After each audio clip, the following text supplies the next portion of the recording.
Rencontre en Terre RSE B2B, un podcast proposé par Orange. Bonjour à toutes et à tous, nouvel épisode de Rencontre en Terre RSE B2B d'Orange et j'ai le plaisir de recevoir la néanmoins formidable et toujours sémillante Justine Bas, la CEO de Public Studio. Bonjour Justine. Bonjour Laurent. Alors Justine, aujourd'hui on va parler d'un sujet qui est absolument fondamental. Comment faire connaître son entreprise, mais aussi comment se faire connaître soi, puisque on est bien d'accord que l'entrepreneur ou l'entrepreneuse est indissociable de sa boîte. Comment est-ce que tu as fait ? Parce que toi, tu as énormément de médiatisation de ta personne et ça commence super jeune. D'emblée, on t'invite. Allez, raconte-nous tout ça parce que c'est un parcours absolument incroyable et tu as plein de conseils. Oui, alors naturellement, en fait, j'ai tout de suite incarné des valeurs que je voulais porter et ma boîte. Ce qui fait qu'en fait, j'ai commencé à déjà, dans mon premier cercle, parler autour de moi. Parce que moi, j'ai deux sujets, c'est mon projet et aussi la personne que je suis et de promouvoir l'entrepreneuriat des femmes. Et donc, en fait, j'avais des choses à dire par rapport à ça parce que je constatais qu'il y avait des choses qui n'étaient pas normales. De là, j'ai commencé déjà dans mon premier cercle à en parler, puis dans un second cercle, puis dans des événements networking, etc. Ce qui fait qu'en fait, j'ai pu être repérée. Après, c'est aussi parce que Paris, parce que les événements, etc., j'en conviens. Mais j'ai très vite pu être repérée sur ces sujets-là et donc on m'a donné accès à la possibilité de pouvoir parler de mon projet dans les médias. Les valeurs que tu défendais, tu parlais d'entrepreneuriat au féminin, ça c'est fondamental. Est-ce que tu parlais de diversité parce que c'est un sujet qui me touche ? Exactement, je parle beaucoup de diversité parce que c'est mon identité et c'est qui je suis. Et puis je parlais aussi de mon projet quand même. En fait, les deux, à mon sens, ne sont pas dissociés. Et je pense que c'est actuellement compliqué de promouvoir un projet si on parle pas de la personne qui est derrière. Tout à fait d'accord. Alors, il y a des gens comme Richard Branson qui l'ont très bien fait il y a une 50aine d'années. Aujourd'hui, on est à l'ère des réseaux sociaux. Comment tu as fait ? Alors, au-delà de passer sur des médias très traditionnels comme BFM, parce que tu as eu cette chance-là d'emblée, tu as des réseaux sociaux sur lesquels tu es présente, tu as une stratégie éditoriale, comme on dit ? Alors ça, j'avoue que non. Et du coup, je vais pouvoir peut-être... Il y a des personnes qui vont se reconnaître en moi. Je suis très à l'aise sur LinkedIn parce que ça reste un réseau corpo et que j'ai beaucoup de choses à raconter. Ça reste un travail sur Instagram et d'autres réseaux un petit peu moins pro. Donc, je veux aussi dire aux gens qui nous écoutent que personne n'est parfait et que même quand on a conscience des enjeux de la com', on n'est pas toujours au rendez-vous, mais en tout cas, LinkedIn, ça a été très vite une plateforme pour moi, notamment pendant mes études. Je parlais de mes combats, je parlais de mes victoires aussi, c'est intéressant. Et en fait, ce dont on se rend compte, c'est que les gens ont envie de connaître l'histoire derrière un projet. Et en fait, moi, très vite, j'ai communiqué là-dessus et j'ai pu me créer mon cercle, en fait, de gens qui me suivaient, ma communauté. On est d'accord aujourd'hui que lorsqu'on monte une petite entreprise, et c'est pas du tout quelque chose de péjoratif, mais c'est vraiment indissociable de la fondatrice ou du fondateur, et on a tous une histoire. Toi, exactement. C'est tes valeurs autour de l'entrepreneuriat féminin, de la diversité. Je crois que tout le monde n'est pas obligé d'avoir les mêmes valeurs que nous, évidemment. Oui, bien sûr. Mais il faut communiquer à fond dessus et réussir sur LinkedIn, qui est quand même le réseau corporate, comme tu le dis, par excellence. Il faut écrire, il faut poster régulièrement. Exactement. Et surtout, moi, j'avais beaucoup d'idées en tête en me disant, mais je vais embêter les gens, etc. Et en fait, les gens nous apprécient, les gens ont envie de savoir. Les gens sont curieux, en fait. Et du coup, quand j'ai commencé à poster, j'ai très vite pas mal de likes à mes posts parce que j'avais des gens, en fait, qui me connaissaient dans la vraie vie et qui partageaient mes valeurs ou qui, en fait, avaient envie de me soutenir. Chose qui est, en fait, totalement normale. Et on a tous des gens qui ont envie de nous soutenir. Tu es resté dans ton propre ton, si je puis dire, t'as pas fait un ton corporate pour tel ou tel réseau social, on est d'accord ? Non, tout à fait. Moi, je suis vraiment sur LinkedIn quand je suis dans la vraie vie. J'essaie de répondre aux gens. De plus en plus, j'avais des messages, etc. Parce que les combats que je porte rassemblent quand même pas mal de gens. Et mon projet a aussi été fédérateur. Évidemment. Donc, en somme, si je résume, être soi-même dans la vraie vie, comme sur les réseaux sociaux ou d'autres médias plus traditionnels. Exactement. Ne pas avoir peur de parler de qui on est et d'où on vient et ce qui nous anime. Et quelque part, à un moment ou à un autre, on se fait forcément remarquer. Exactement. En fait, les réseaux sociaux, ça reste son propre média parce qu'en fait, on peut en faire ce qu'on en veut. Et c'est comme ça aussi qu'on peut être repéré et repérable. Et c'est comme ça aussi qu'on fait parler, évidemment, de son entreprise. Donc, c'est tout bénef, c'est gratuit. Exactement. Et avec un peu de culot sur LinkedIn, on a quand même accès à beaucoup de gens. Un message à un journaliste ou des choses comme ça pour derrière générer des séquences de presse. C'est assez simple à l'heure actuelle. C'est ce que tu as fait, toi ? Tout à fait. Moi, avec du culot, j'ai contacté la terre entière. Donc, et ça a marché. Alors, je te félicite. Alors, chers auditrices, chers auditeurs, vous venez d'entendre quelque chose qui est super important. Vous montez une entreprise, c'est pas pour dire bonjour ou avoir une carte de visite avec « je suis CEO », c'est qu'il faut avoir de l'audace, il faut aller chercher des médias, évidemment des clients, on n'en parle même pas, Justine, t'es d'accord avec moi ? Oui. Mais allez-y, à fond la caisse, ça peut rapporter très très gros. Surtout si vous faites des choses extraordinaires mais que personne le sait, en fait, c'est dommage. Exactement. Bon, chère Justine, on se dit à très très vite pour un nouvel épisode de Rencontre Inter-RSE B2B d'Orange. C'était absolument génial, je te remercie. Merci à toi. À bientôt, Laurent. À très bientôt, et chères auditrices, chers auditeurs, quand on entend une femme aussi formidable que Justine Bas, qui est la boss de Public Studio, on met 5 étoiles sur Apple Podcast, 5 étoiles sur Spotify. On en profite pour partager, pour commenter sur les réseaux sociaux. À très très vite.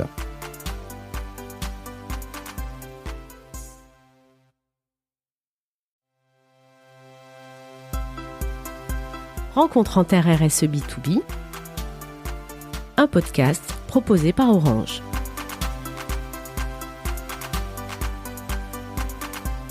Bonjour à toutes et à tous, aujourd'hui un nouvel épisode de Rencontre Inter-RSE B2B d'Orange et j'ai le plaisir d'être avec la formidable et sémillante Justine Bas, la patronne de Public Studio. Bonjour Justine. Bonjour Laurent. Alors Justine, aujourd'hui on parle... Financement. Oh là là là là là là, le nerf de la guerre. Ah oui, c'est important au début. Exactement. Enfin, Alors tout le temps en fait. C'est tout le temps important, on est bien d'accord. Comment tu as fait quand tu t'es lancé? Parce que on a souvent peur de quelqu'un qui s'appelle monsieur ou madame le banquier. Ouais. Or, le banquier, c'est un partenaire. Oui. Toutes les histoires de financement, elles sont plutôt multiples et variées dans notre beau pays qu'est la France. Est-ce que tu peux nous en parler, s'il te plaît, en quelques mots? Alors, en effet, le banquier est un partenaire, mais c'est pas le premier partenaire qu'il faut aller voir, à mon sens. Et je vais expliquer pourquoi. Quand on se lance, évidemment que la question de l'argent se pose forcément. On a deux solutions, c'est soit on a de l'argent à nous, et donc on peut l'injecter dans le projet, ne pas oublier. Et donc, on va constituer ce qu'on appelle des fonds propres. Et de là, on va pouvoir, derrière, enclencher des aides qui vont dépendre de ces fonds propres. Et on va aller voir la BPI. Parce qu'on peut avoir des subventions qui dépendent de combien d'argent on a mis dans le projet. Donc ça, c'est la première étape. Ensuite, si vous n'avez pas d'argent à mettre dans le projet, ce qui était clairement mon cas, on peut faire ce qu'on appelle des concours ou alors aller chercher des subventions. Alors ça, c'est un très bon plan, oui. Parce qu'on peut avoir de très belles dotations et se lancer. Exactement. Donc moi, j'avais fait ce qu'on appelle le concours French Tech Tremplin. Donc c'est pour des entrepreneurs issus de milieux divers et variés. Et ça a permis en fait d'avoir 20 000 € sur la partie ce qu'on appelait prépa et d'avoir un accompagnement pendant 6 mois. Et après les 6 mois, j'ai pu rentrer dans ce qu'on appelait l'incubation. Et donc j'ai fait l'incubateur HEC pendant 1 an. Et du coup, là, j'ai eu 42 000 €. C'est énorme parce que ça fait quasiment 60 000 €, 62 000 exactement. Exactement. Sans rien demander en retour. C'était vraiment du don, quoi. Donc c'est des fonds pour toi, pour te développer. Exactement. Sensationnel. Exactement. Donc oui, on a beaucoup de chance en France. Donc ça a été fait par Bercy. Donc ça, c'était un concours. Donc il fallait déjà être en capacité d'avoir un projet un petit peu structuré. Pas forcément des clients ni du chiffre, mais avoir un projet avec un vrai problème auquel on allait répondre, une vraie solution, un vrai pitch. Le fameux problème. Exactement. Le problème qui fait que quand on va passer devant un jury, les gens vont se dire « Ah bah oui, c'est vrai, pourquoi personne n'y a pensé ?» Donc ça, c'est le premier sujet. Donc on peut aller chercher de l'argent sans forcément avoir un capital de base. C'est très important de le dire parce que je pense qu'il y a beaucoup de gens qui ne vont pas entreprendre parce qu'ils se disent qu'ils n'ont pas les moyens. Et c'est faux. Et il faut savoir aussi qu'il y a beaucoup de startups qui se financent en commençant par vendre du conseil, des prestations de conseil, en faisant du freelance ou des choses comme ça. Et ça permet aussi de se faire un peu d'argent pour se dire bah après je vais investir, je vais développer un site internet, etc. Donc déjà, il y a plein de solutions au départ. Une fois que vous avez fait tout ça, ce qu'il faut se dire, c'est que le banquier, il va vous prêter de l'argent.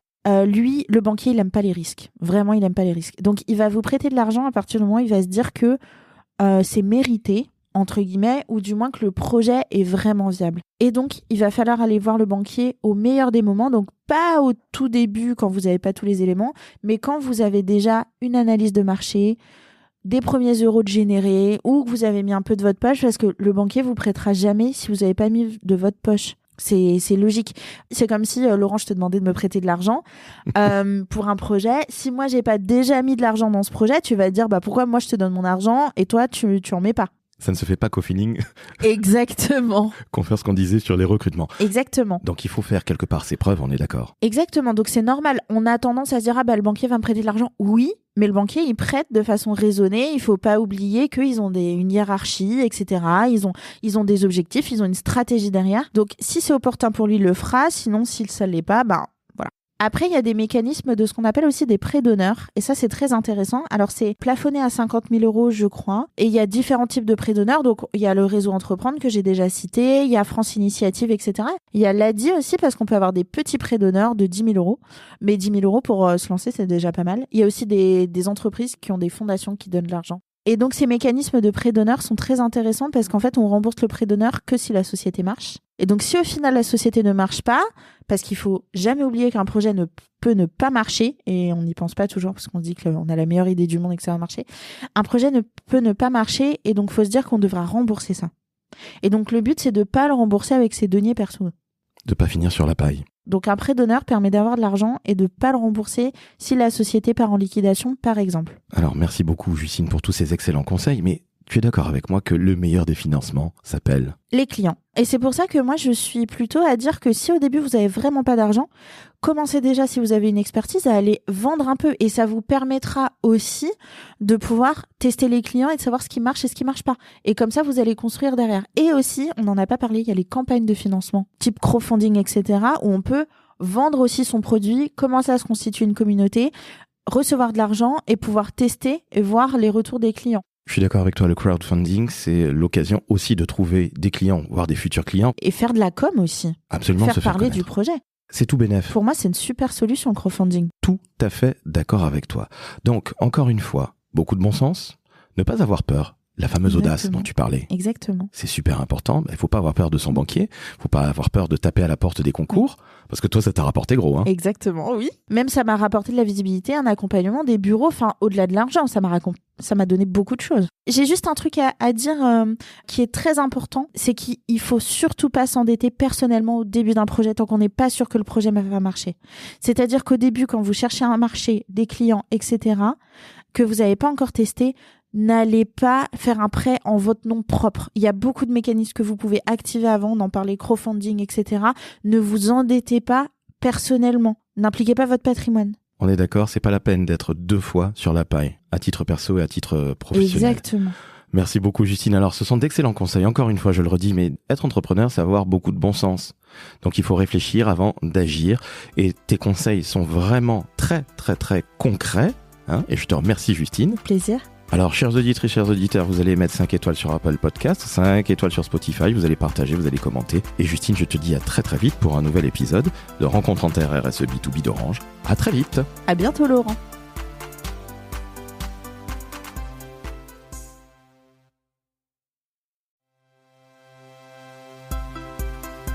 Rencontre en Terre RSE B2B, un podcast proposé par Orange.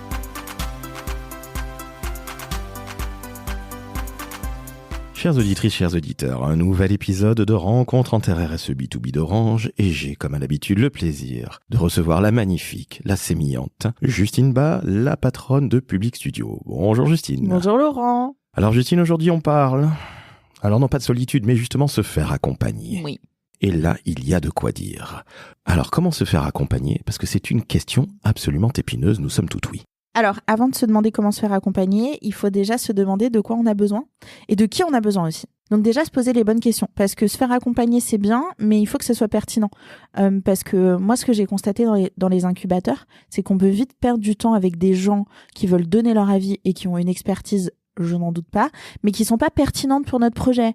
Et après, on peut aussi se perdre parce qu'on va écouter beaucoup de gens. Donc, la première question, à mon sens, c'est qui est pertinent pour moi et de quoi j'ai besoin. Moi, les premières questions, c'était par exemple, si je prends l'exemple du marketing, j'ai été chercher un expert en marketing. Et comment on a accès à ces experts ? C'est notamment grâce à des incubateurs. Un incubateur, c'est une structure qui, derrière, en général, est adossée à un grand groupe ou à une école. Par exemple, je sais que Orange accompagne des femmes entrepreneuses sur les enjeux de financement, de visibilité, etc. Moi, je l'ai déjà évoqué, mais j'ai été accompagnée par différentes structures. Des pépinières, donc c'était le cas quand j'étais étudiante entrepreneuse. J'avais accès à un coworking, à un réseau d'experts et à du coaching. Et puis aussi après à des incubateurs. Ce dont il faut se rendre compte aussi, c'est que la structure d'accompagnement va dépendre de son stade d'avancement. Donc un incubateur, ça va être en général qu'on va être un peu plus avancé, qu'on a déjà un prototype. Entendu, donc on a déjà un peu prouvé les choses. Exactement. On est un petit peu plus loin que les 6 premiers mois de la structure. Hein. Voilà, c'est à peu près ça, oui. On commence à consolider un peu les choses. Donc, une fois qu'on s'est rendu compte qu'on avait besoin d'un réseau, de bureaux, etc., on va commencer à aller chercher un incubateur. Un incubateur, donc comme je disais, c'est une structure d'accompagnement. Les incubateurs sont segmentés par typologie de secteur. Donc on va avoir par exemple dans le retail, on va avoir dans la beauté, il y a l'incubateur L'Oréal par exemple, on va avoir dans la finance, il y a BNP à son incubateur. Enfin, en général, par rapport au projet que vous portez, vous allez pouvoir trouver un incubateur qui correspond à votre secteur. Toi, c'était plutôt dans la tech à la base, hein. Exactement, dans la tech. Moi, j'avais fait le choix d'être sur des incubateurs généralistes parce que, en fait, mon projet, j'étais un peu au tout début, je savais pas quoi choisir, etc.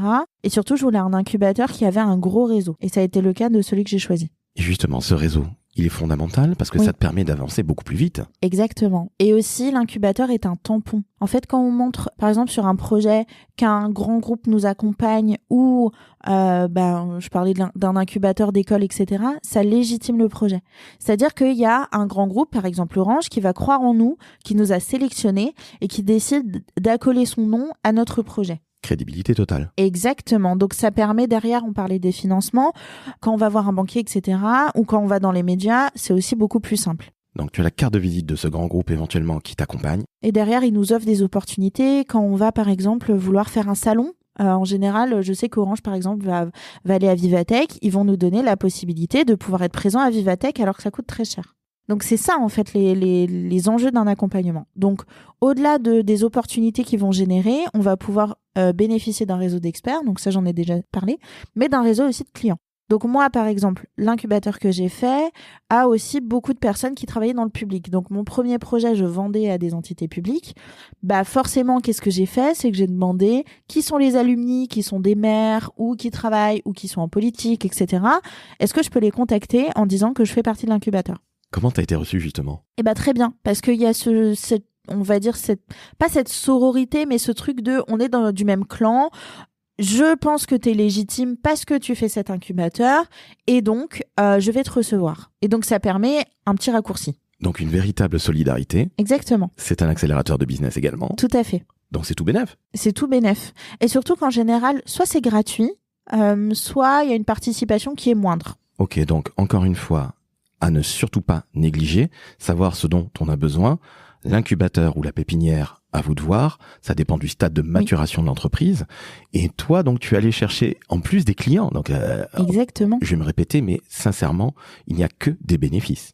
Et en plus, en général, ces entités-là qui sont déjà installées vont avoir de la visibilité, vont pouvoir nous en faire bénéficier. Donc parfois, il y a des deals avec des médias ou alors ils vont nous permettre en fait d'avoir des séquences de communication sur leurs réseaux sociaux parce que Orange, par exemple, a des grosses communautés sur leurs réseaux sociaux. Donc être visible des followers d'Orange, c'est super. Forcément, ça donne un coup de boost. Ah clairement. On est d'accord, Justine, il faut y aller, ne pas avoir peur, un peu d'audace, et quelque part, vous avez tout à y gagner. Exactement. On a oublié d'en parler, mais le mentorat, c'est hyper important. C'est notamment ce que propose Orange, et comme ça, on peut bénéficier de l'expertise de personnes qui sont un peu plus seniors et qui vont nous aider. Alors ça, c'est fondamental. Oui. Parce que un mentor, c'est quelqu'un qui a de l'expérience, qui va vous éviter de faire énormément de bêtises, qui va peut-être vous montrer la voie ou pas, mais en tout cas qui va vous éviter de vous prendre les pieds dans le tapis. Il l'a certainement fait avant vous, donc exactement. Encore une fois, autant en profiter. Justine, merci encore pour ces magnifiques conseils. C'est extrêmement concret. J'insiste, l'entrepreneuriat, c'est du concret, c'est du bon sens. Donc c'est pas uniquement des livres, c'est pas uniquement rencontrer des gens et dire j'ai une entreprise. L'entrepreneuriat, c'est ce qu'il y a de plus difficile, mais c'est également ce qu'il y a de plus beau. Exactement. Et pour ce faire, mieux vaut être bien accompagné. Exactement. Donc, petit message aux auditeurs, si vous avez un peu de temps, n'hésitez pas à dédier du temps aux structures d'accompagnement aussi et aux entrepreneurs. C'est important. Il faut qu'on se serre tous les coudes. Et moi, c'est ce que je fais. Je donne beaucoup de temps aux incubateurs gratuitement pour accompagner des entrepreneurs. Eh bien, c'est tout à ton honneur et tu deviens quelque part mentor. Exactement. Chères auditrices, chers auditeurs, vous venez d'entendre la magnifique Justine Bas qui vous donne des vrais conseils encore une fois. Donc mettez 5 étoiles sur Apple Podcast, 5 étoiles sur Spotify, vous partagez sur les réseaux sociaux, vous commentez. Et chère Justine, je te dis à très très vite pour un nouvel épisode de Rencontre en Terre RSE B2B d'Orange. À très vite Laurent.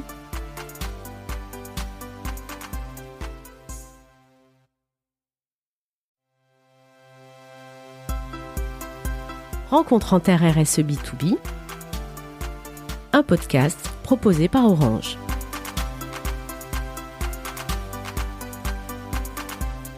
Chères auditrices, chers auditeurs, un nouvel épisode de Rencontre en RSE B2B d'Orange et j'ai le plaisir de recevoir la formidable Justine Bas, la CEO de Public Studio. Bonjour Justine. Bonjour Laurent. Justine, aujourd'hui nous parlons d'un sujet que je ne maîtrise absolument pas, à savoir étudiante entrepreneuse. Il y a bien longtemps que j'ai quitté les études, hélas. Toi, ça fait un petit peu moins de temps. Est-ce que tu peux nous en parler? Parce que si j'ai bien compris, c'est un statut qui est certifiant, c'est quelque chose d'officiel. Exactement. Tu l'as vécu alors que tu étais alternante et tu étais entrepreneuse. Bref, nous sommes tout oui. Raconte-nous ce parcours qui est incroyable parce qu'il n'y a que des avantages. Donc moi j'ai eu l'idée de ma première entreprise pendant un cours de ce qu'on appelait e-business. Donc on devait créer une fausse application.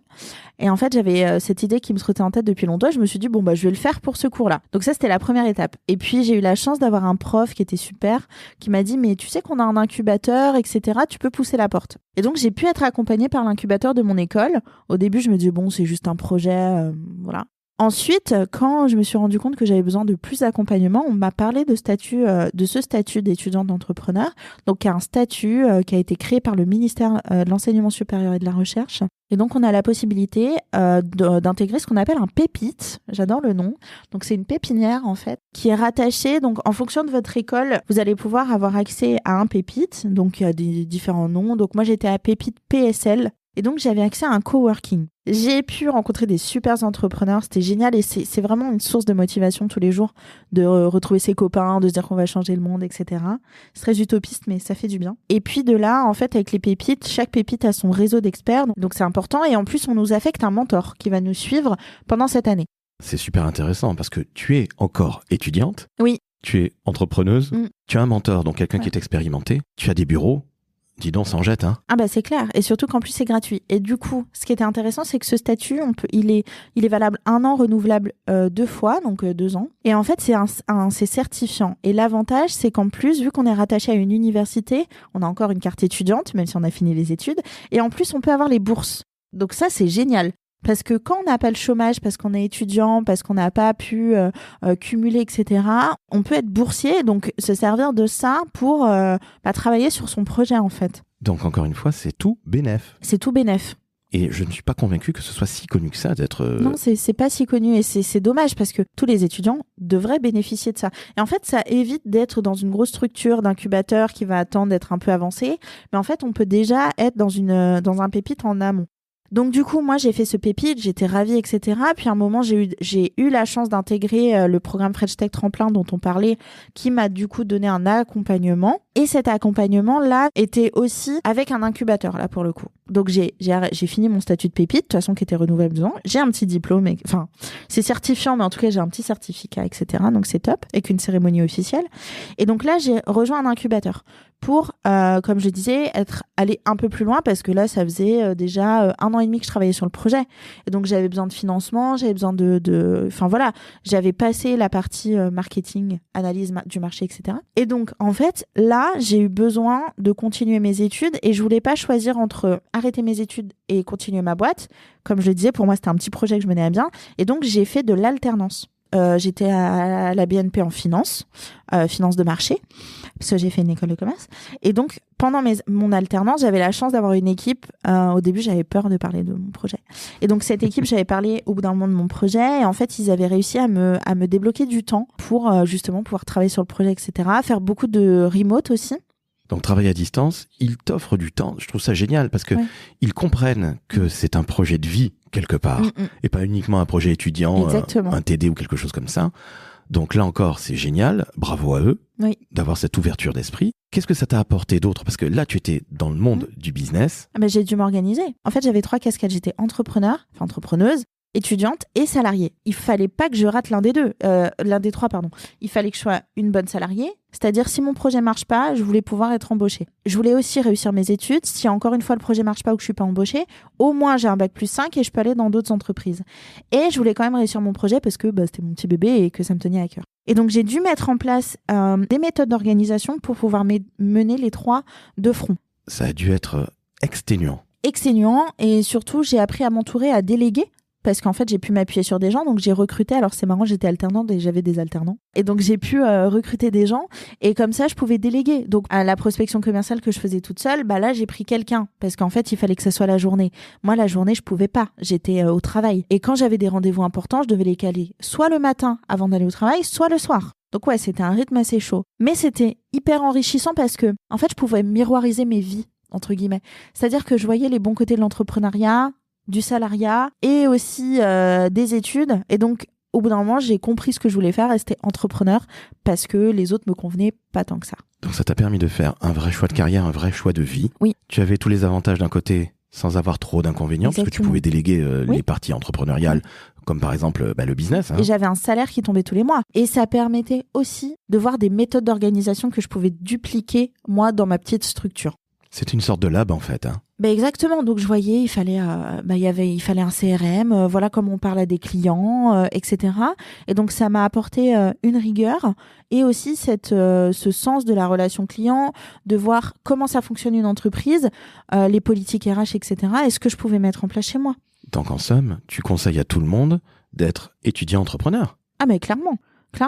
Moi, je pense qu'on peut pas créer une entreprise en n'ayant jamais eu cette vision du terrain, etc. Enfin, on peut pas. Moi, pourquoi je suis une bonne commerciale, c'est parce qu'en fait, j'ai appris à parler à des clients. J'ai appris l'importance du client et le respect du client. Et ça, je l'ai appris dans les entreprises, en étant alternante. Donc, sincèrement, allez-y. Vous ne connaissez peut-être pas ce statut qui existe. Ça a été créé par l'État, donc autant en profiter. Encore une fois, on peut avoir une entreprise, être étudiant. Tu l'as dit toi-même, tu étais alternante et tu recrutais des alternants. Oui. C'est quand même extrêmement drôle et c'est cocasse. Oui. Mais surtout, ça t'a permis de choisir ta carrière. Oui.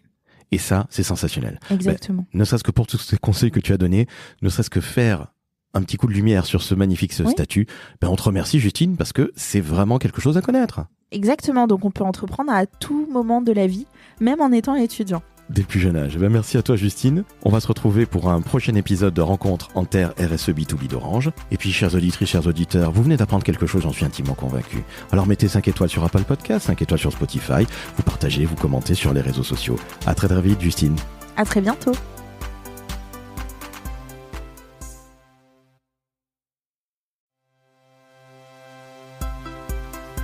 Rencontre en Terre RSE B2B, un podcast proposé par Orange.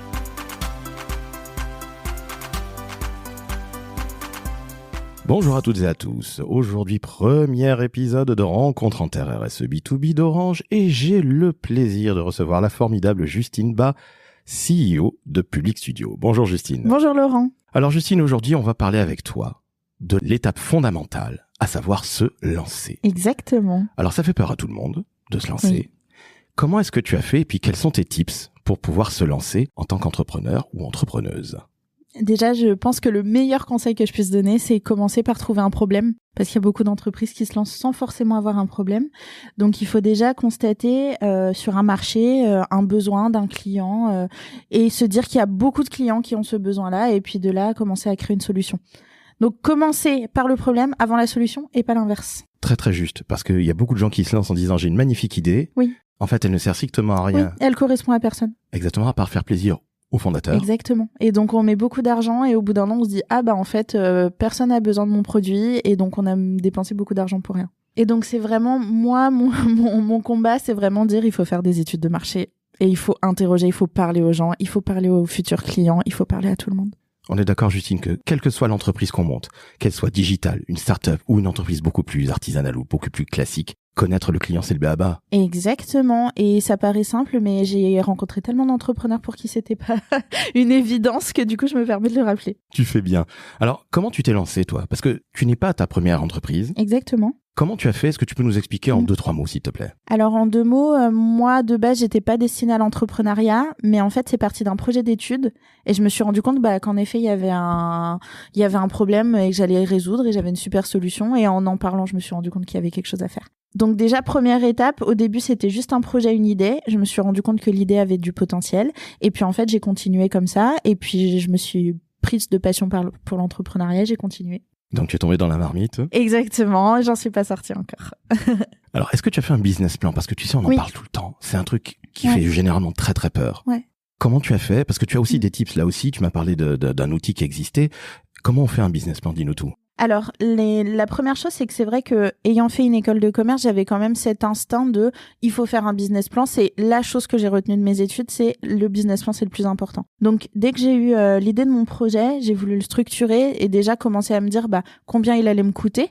Et donc ça, c'est la partie business model, combien je vais le faire payer, etc. Et puis toute la partie après marketing aussi, de comment je vais le vendre, comment je vais en parler autour de moi, etc. Donc déjà, commencer à poser toutes ces idées. Le fait de poser ces idées, donc déjà même sur un Google Doc tout simplement, ça va permettre d'asseoir ces idées et de prendre du recul et de pouvoir un peu fermer la page et relire le lendemain, etc. Si on n'accouche pas ces idées et qu'elles restent dans notre tête, déjà, on va avoir beaucoup plus de difficultés à y voir clair.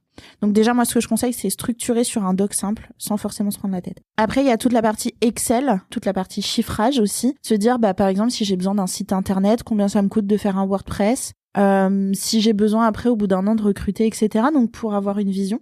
Et donc, moi, les outils que j'ai utilisés au tout début, c'était notamment BPI Création, qui permet, en fait, tu peux te créer un espace, et de là, tu peux créer en ligne ton business plan. Et ça te génère des courbes, etc. C'est super bien fait. C'est gratuit ? C'est gratuit. Sinon, sur la partie, si on a besoin d'un exemple de business model, d'un Excel déjà fait, il y a Fizy aussi, F-I-S-Y, qui est souvent recommandé par Réseau Entreprendre. Donc ces deux outils que tu nous as cités là sont gratuits, te permettent de faire ton fameux business plan, le BP, comme on dit. Le BP t'a réellement servi à quelque chose, ça t'a permis peut-être de lever des fonds, d'être peut-être plus crédible et surtout, comme tu le disais, de savoir où tu allais un petit peu mieux. Je vais juste reclarifier sur les termes parce que du coup, le business plan, c'est le gros document qu'on va faire, qu'on peut envoyer au banquier. L'Excel, ça va être vraiment la partie chiffrage, donc le business model. Et après, si on parle d'investisseurs, on va faire un pitch deck. Et là, c'est un PowerPoint avec 10 slides pour résumer son projet. Comme ça, on est un peu OK sur les termes. Parce que les gens confondent aussi beaucoup. Ça arrive très souvent. Le business plan, en fait, au début, on le crée, mais si on n'y retourne pas, on le fait une fois et en fait, il nous sert pas à grand chose. À mon sens, l'aspect principal du business plan, c'est la structuration de ton projet, qui est très importante, et surtout pouvoir l'envoyer, par exemple, à un banquier. Ça, c'est très important. Pour des investisseurs, on va pas forcément envoyer le business plan. Mais par contre, en fait, au début, à mon sens, il est crucial. Je suis bien d'accord. Le premier partenaire d'une entreprise, quelle que soit sa taille, c'est le banquier. Exactement. Et moi, mon banquier, je l'appelais j'exagère pas tous les jours, mais toutes les semaines. Parce qu'en fait, on a besoin de créer une relation de confiance et les gens ont peur de leur banquier et le contactent pas. Sauf que, en fait, le jour où tu as besoin de financement, il va pas savoir qui t'es et il va pas avoir confiance. Donc vraiment travailler la relation de confiance avec le banquier. Mais on y reviendra, je pense. On est bien d'accord. Et je le rappelle, le banquier, c'est pas le grand méchant. Le banquier, c'est le partenaire. C'est super important. Exactement. Et si le banquier y croit, il va prêcher pour vous, etc. Et ça va être vraiment un super allié. Eh bien, écoute, merci beaucoup. Tu viens de nous donner plein de tips, plein de conseils. On va mettre tout ça dans la métadescription. Tu as quelque chose à rajouter, non pas pour ta défense, mais pour nos auditrices et auditeurs qui veulent se lancer, Justine? Lancez-vous, ça fait pas peur. Par contre, il faut un problème. Alors justement, vous allez trouver des solutions. Justine, tu viens de nous donner plein de solutions, plein de tips, plein de conseils, plein d'outils qui sont gratuits, je le rappelle. N'ayez pas peur du banquier. Lancez-vous et trouvez un problème auquel vous allez trouver une solution. Et vous verrez, ça va nettement mieux marcher. Et puis, allez, mettez les idées un petit peu sur le papier. Au final, être entrepreneur, c'est avoir une tête qui est bien faite et bien pleine. On n'a pas besoin d'avoir Bac+12, hein. Non. En effet, se lancer, c'est le deuxième conseil que je donnerais, c'est qu'on peut se lancer et commencer par tout petit. Déjà, vendre à une personne, c'est déjà bien. On est bien d'accord. Bon, écoute, merci à toi, Justine, pour tous ces conseils. Merci, Laurent. Chers auditrices, chers auditeurs, on se donne rendez-vous très vite pour un nouvel épisode de Rencontre Inter RSE B2B d'Orange. Et d'ici là, quand vous venez d'entendre d'aussi bons tips de la part de Justine Bas, la CEO de Public Studio, vous mettez 5 étoiles sur Apple Podcasts, 5 étoiles sur Spotify. Vous n'hésitez pas à commenter, à partager sur les réseaux sociaux. À très vite, Justine. À bientôt, Laurent.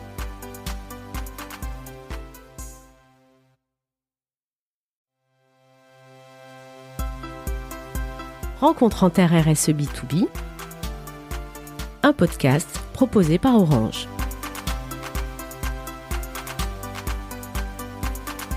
Bonjour à toutes et à tous, un nouvel épisode de Rencontre Inter RSE B2B d'Orange et j'ai comme à l'habitude le plaisir et l'immense joie de recevoir la formidable Justine Bas, la boss de Public Studio. Bonjour Laurent. Bonjour Justine, tu vas encore plus vite qu'à l'habitude, c'est magnifique. J'avais hâte. Quel tandem.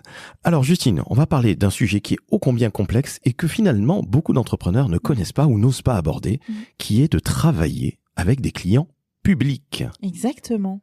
Ça peut rapporter énormément. Oui. Les clients publics sont des gens généralement plutôt formidables. Oui, on le dit pas assez. Peux-tu nous en parler s'il te plaît ? Oui, alors du coup sur ma première entreprise, mes clients principaux étaient des mairies.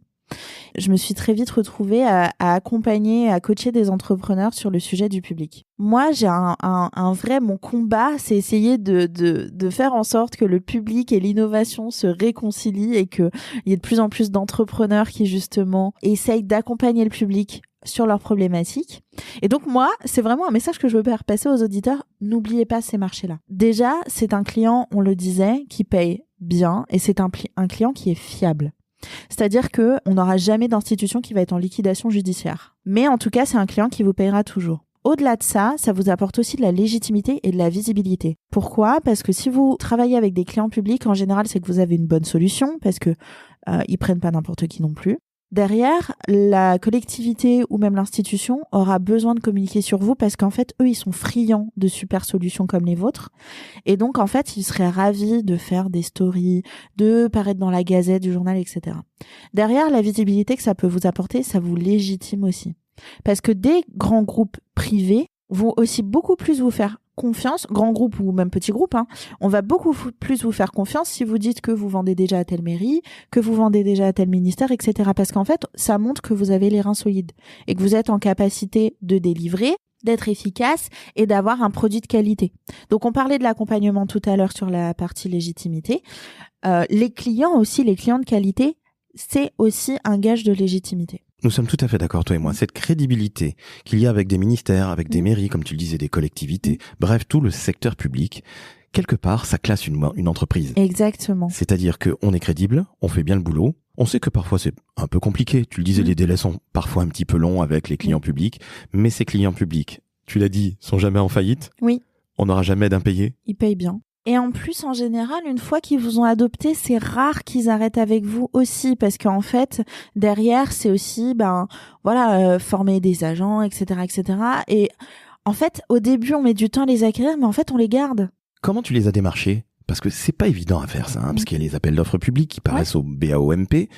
Tu passais par appel d'offres publics ou tu les démarchais au téléphone ou en les rencontrant dans des meetings ? Alors, il y a plusieurs choses. C'est déjà qu'il faut faire quand même pas mal de veille sur voir les appels à projets qui sortent.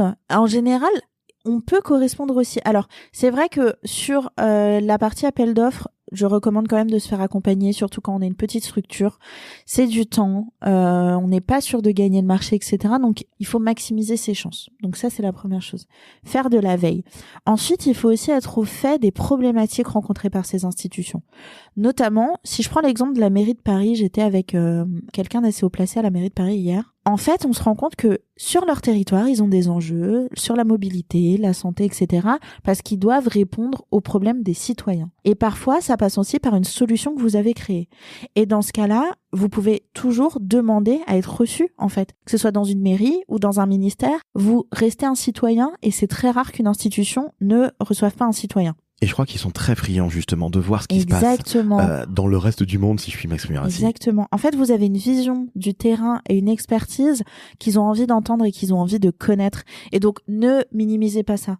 Moi, ce que je veux dire aussi aux auditeurs, c'est que la plupart du temps, quand on pense au public, on pense d'abord à l'argent. Moi, je pense que c'est aussi une formidable façon d'avoir de l'impact et de pouvoir aider au mieux et que la société aille aussi dans le bon sens.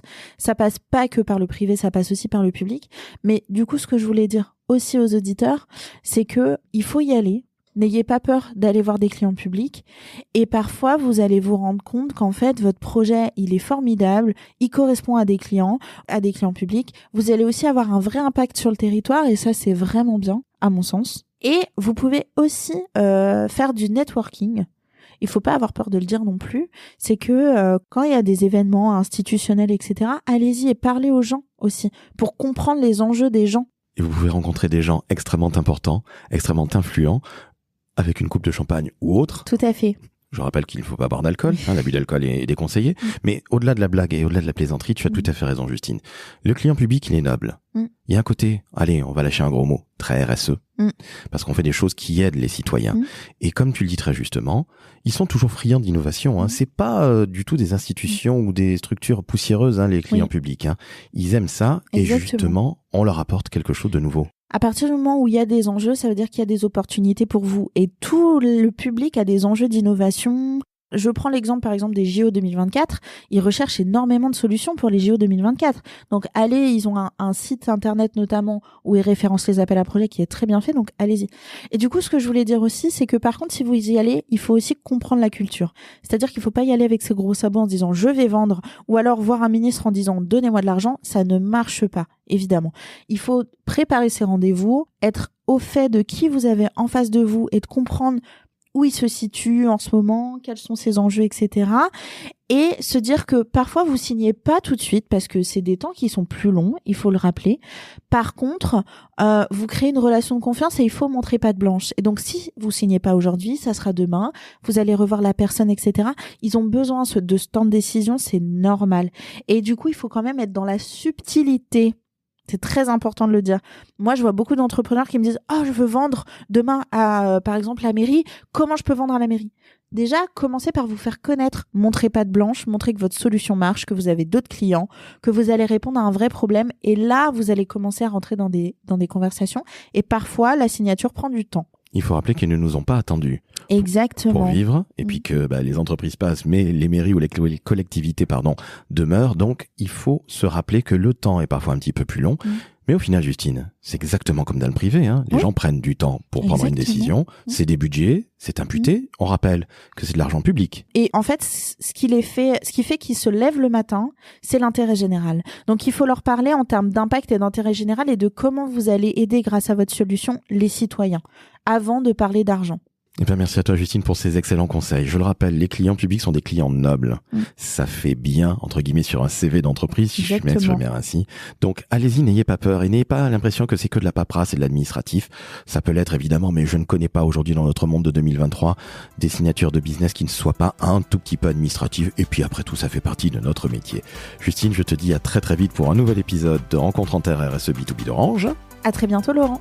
Et chères auditrices, chers auditeurs, vous mettez 5 étoiles sur Apple Podcast, sur Spotify, et vous n'oubliez pas de partager et de commenter sur les réseaux sociaux.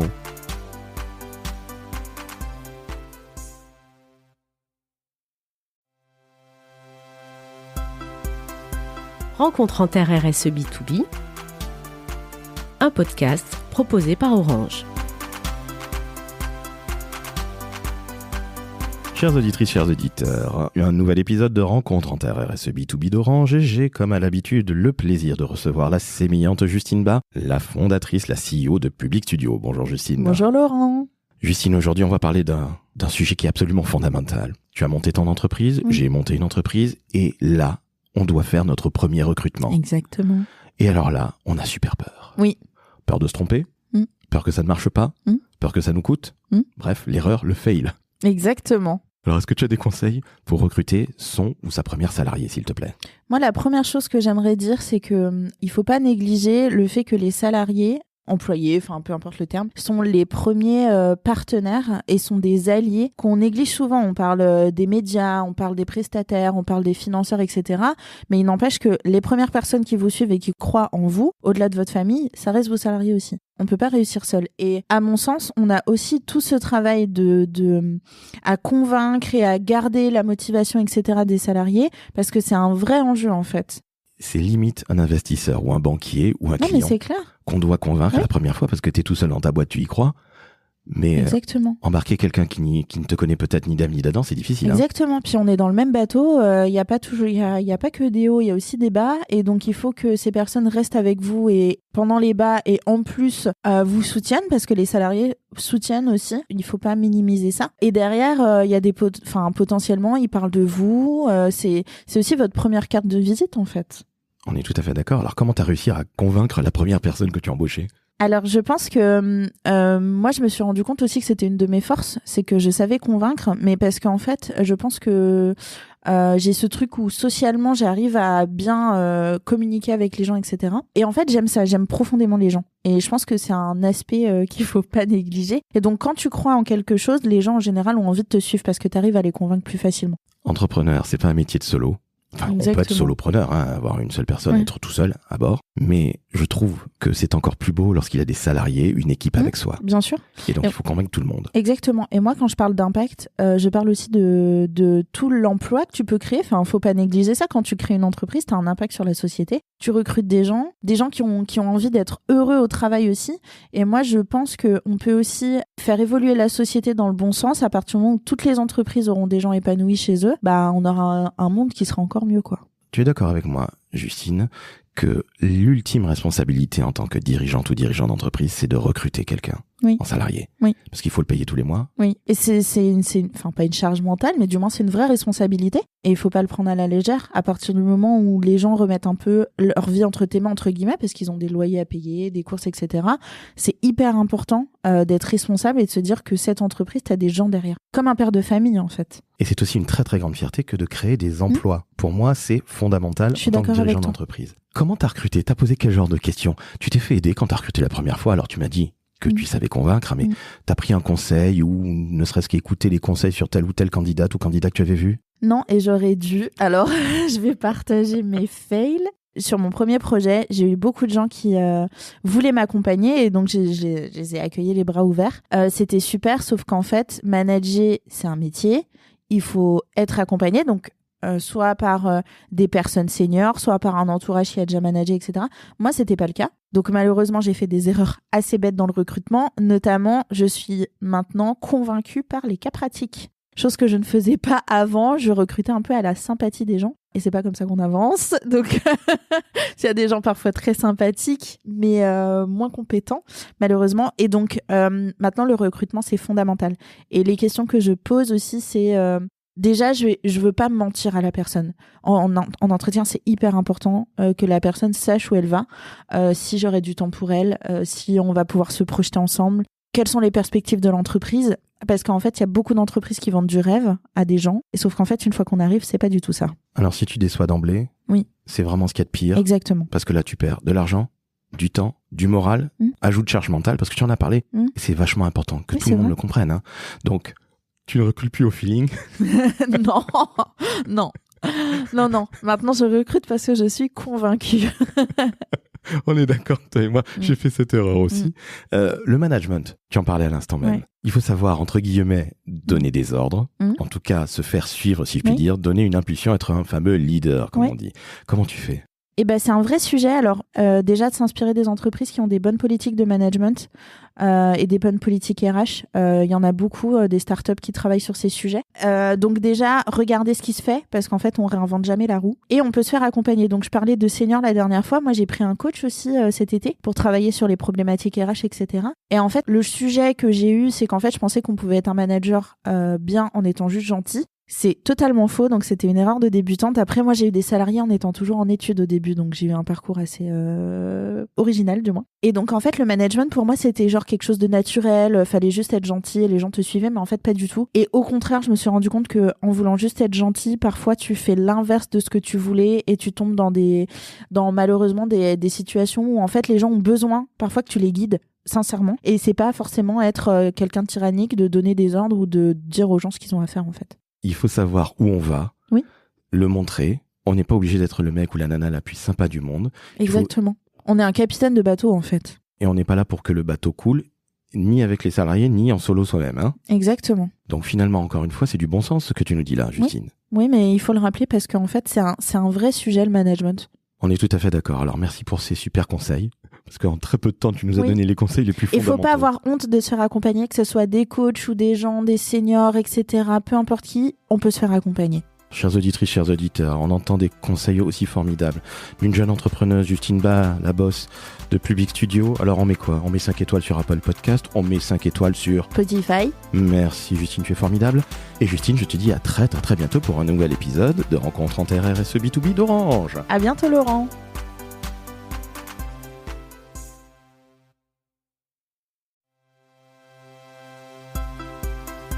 Rencontre en Terre RSE B2B, un podcast proposé par Orange. Bonjour à toutes et à tous, un nouvel épisode de Rencontre en Terre RSE B2B d'Orange avec la formidable et sémillante Justine Bas, la boss de Public Studio. Bonjour Justine. Bonjour Laurent. Alors Justine, aujourd'hui on va parler de quelque chose qui est absolument fondamental quand on est entrepreneuse ou entrepreneur. Est-ce qu'on s'entoure? Est-ce qu'on s'associe? Bref, si on ne veut pas être tout seul ou si on veut être seul, qu'est-ce qu'on fait? Comment toi tu as fait? Est-ce que d'emblée tu as commencé en étant seule maîtresse à bord ou est-ce que tu t'es associée? Raconte-nous tout. J'ai plein de choses à dire sur ce sujet, donc je vais commencer par, si tu veux, on commence à entourer et puis après je parlerai de l'association, parce que pour moi c'est deux sujets différents. Avec grand plaisir. Ouais. Alors déjà, s'entourer, c'est à mon sens fondamental, même pas optionnel, rien du tout, c'est fondamental. Vraiment, retenez-le, c'est fondamental. On peut s'entourer de différentes façons. Moi, j'ai tout de suite commencé dans des incubateurs. Déjà, on a accès à des bureaux. Je trouve que c'est très important de pouvoir travailler avec du coup un écosystème et d'autres entrepreneurs. Pour plusieurs raisons, c'est qu'on va partager les galères. Et en général, des galères qu'on a vécues, il y a d'autres entrepreneurs qui les ont vécues, qui ont trouvé des solutions. Donc déjà, on va plus vite ensemble. Puis en plus, en général, on se concurrence pas parce qu'on n'a pas les mêmes projets. Donc ça, c'est la première chose, c'est déjà être dans un environnement d'entrepreneurs pour comprendre comment ça marche, surtout quand on est au début. Et pouvoir avoir des gens, des potes de galère, quoi. J'ai pas d'autres mots. Au-delà des entrepreneurs, je pense qu'il faut aussi avoir des experts. Quand on n'a pas d'argent, on peut pas s'entourer d'experts. Par contre, les incubateurs ont toujours un réseau d'experts. Et si on n'est pas dans un réseau d'incubateurs, on peut aussi, dans ses anciens boulots, ou alors les potes de potes, etc., leur demander de nous accorder 1 heure pour voir si, par exemple, on a un oncle qui est expert en marketing, prendre 1 heure avec lui et du coup ne pas avoir peur de demander. C'est hyper important. Donc demander du temps aux gens, les gens en général ils se sentent flattés qu'on leur prenne du temps parce qu'en fait eux ils demandent que ça, de pouvoir aider les gens. En général ils savent pas comment faire et donc quand vous venez avec un super projet et que vous êtes très enthousiaste, eux ils vont être ravis de pouvoir vous accorder un petit peu de temps. La solidarité existe entre entrepreneurs. Hein. Exactement.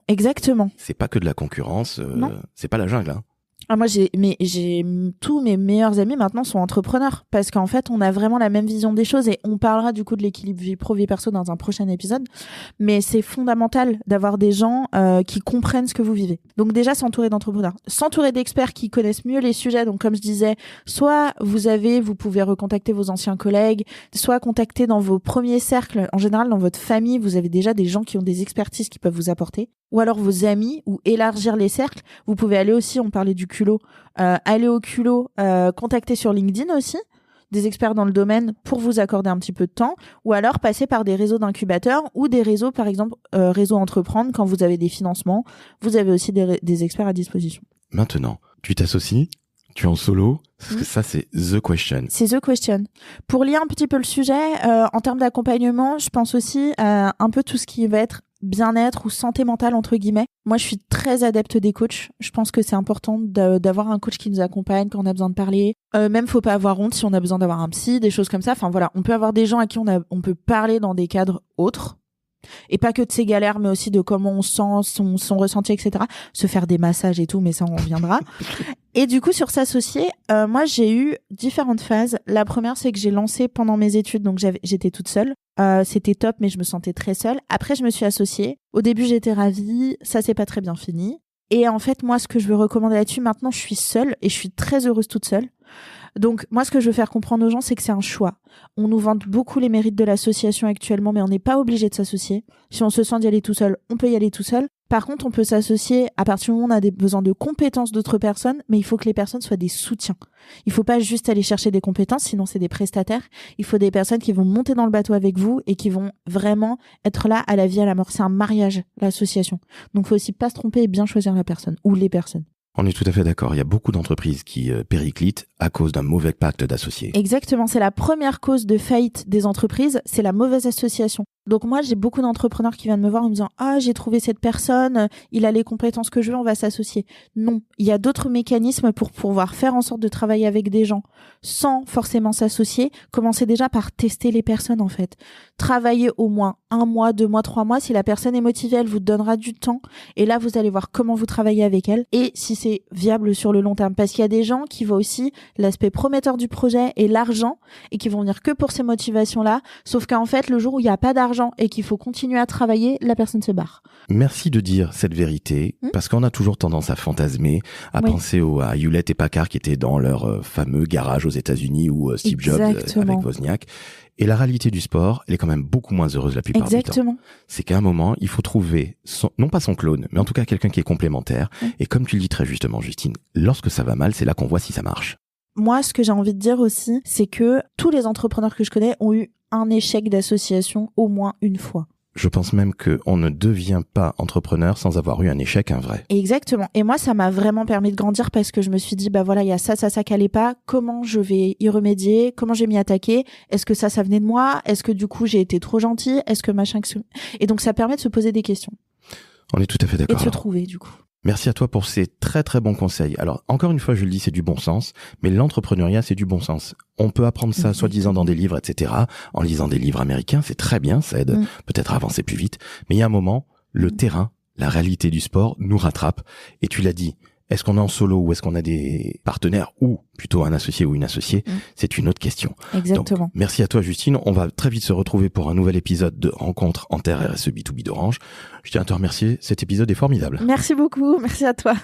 À très très vite. Alors, chères auditrices, chers auditeurs, vous entendez cette formidable Justine Bas. Eh oui, la boss de Public Studio qui vous donne des vrais conseils. Pas du pipeau, de la réalité. Donc vous mettez 5 étoiles sur Apple Podcast, 5 étoiles sur Spotify et vous partagez et commentez sur les réseaux sociaux. Merci à vous et à très très vite.